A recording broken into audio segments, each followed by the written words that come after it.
All right, let's talk about it. The elephant in the server room, that runaway cloud bill. For so many of us in DevOps, it's this constant source of stress, right? But what if you could turn that massive headache into a genuine strategic advantage? Well, that's exactly what we're going to break down today. So tell me if this sounds familiar. You're shipping awesome features, your systems are scaling like a dream, and then finance comes knocking and the bill has just gone completely off the rails. It feels like a total black box. Money goes in, but you have no real idea where it's all going. It's maddening. But here's the good news. It is 100% solvable. Okay, so let's get to the heart of it. The problem isn't the cloud itself. I mean, that incredible flexibility, the power to spin up resources whenever you want, that's a superpower.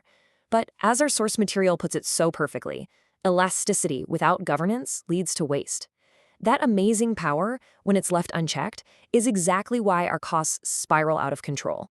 So where is all that money really going? Let's pull back the curtain on what's going on with the cloud's hidden bill and find out the real reasons you get that sticker shock every single month. And here's the thing, none of this is going to be a huge shock. We're talking about the usual suspects. You've got over-provisioned resources, paying for a Ferrari when all you really need is a bicycle. You've got all those dev and test environments just burning cash all night and all weekend. Mix that with zero visibility, maybe some not-so-great architecture choices, and nobody really owning the cost. And yeah, you've got a perfect storm for a crazy high bill. But here is the most important part. And for a lot of teams, this is a major mindset shift. This is not just a problem for the finance department to sort out. This is, fundamentally, an engineer's problem. And this is exactly why it matters so much. When your cloud costs are all over the place and always over budget, it just erodes trust. The business starts seeing engineering not as this engine of innovation, but as a black hole for cash.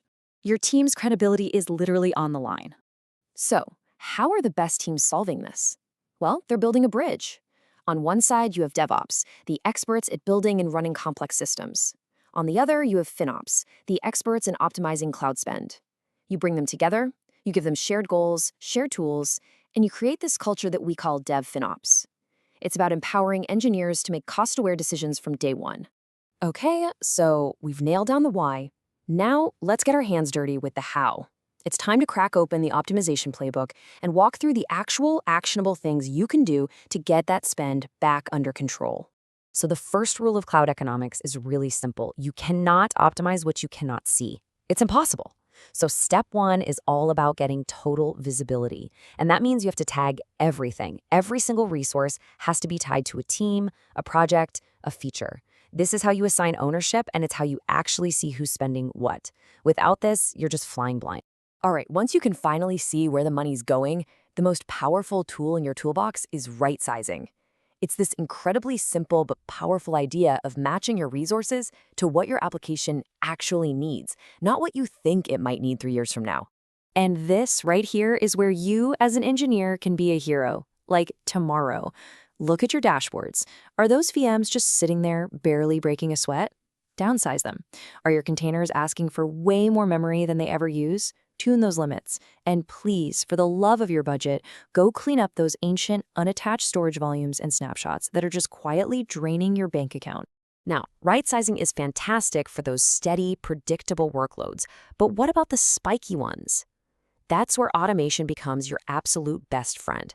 Auto-scaling lets your system automatically add resources when traffic is high, and, this is the important part, get rid of them when traffic goes down. The takeaway here is so simple, but it's so powerful. You have to scale with a real-world demand, not with assumptions. Stop paying for your peak capacity 24/7.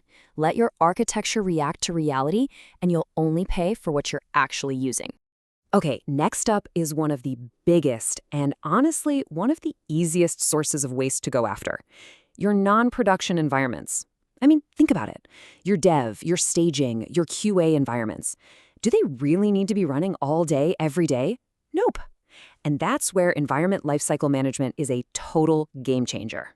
I absolutely love this metaphor because it's just perfect.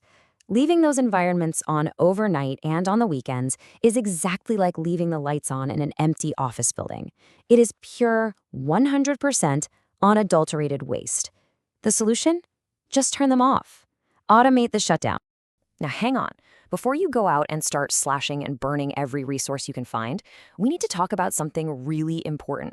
The goal here is to be smarter with your money, not just cheaper at any cost. There's a huge difference. This slide is perfect because it lays out all the traps, right? The anti-patterns we all risk falling into. Thinking of this as a one-time project when it's really a continuous process. Not having a clear ownership model, and the most dangerous one of all, just blindly cutting costs without looking at the data, without understanding the impact. And that brings us to the golden rule of cloud economics. The goal is always, always balance. Your service level objectives, your promises to your users about performance and reliability, those are sacred. They are non-negotiable. Any cost optimization you make can never put your SLOs at risk, period. So when you bring all of this together, the culture of DevFinOps, the total visibility, all these technical strategies, you make a fundamental shift. You stop just reacting to high bills every month. You start proactively mastering cloud economics and turning it into a real competitive advantage. So let's do a final check. What do you absolutely need to walk away with today? 1. Know your key cost drivers, inside and out. 2. Master the principles of right-sizing. 3. Get great at auto-scaling. 4. If you're on Kubernetes, you have to understand its specific cost controls. And finally, above all else, embrace the collaborative power of DevFinOps. Because here's the ultimate takeaway. This is about so much more than just saving a few bucks. When you truly master cloud costs, you master what it means to do sustainable DevOps at scale. You prove you can build systems that are not only powerful and resilient, but also smart and economically efficient. And so I'll leave you with this one last question to think about for your own team, for your own systems. Right now, is your cloud a financial liability you're constantly fighting? Or is it a strategic asset that you truly control? The tools and the choice are entirely yours.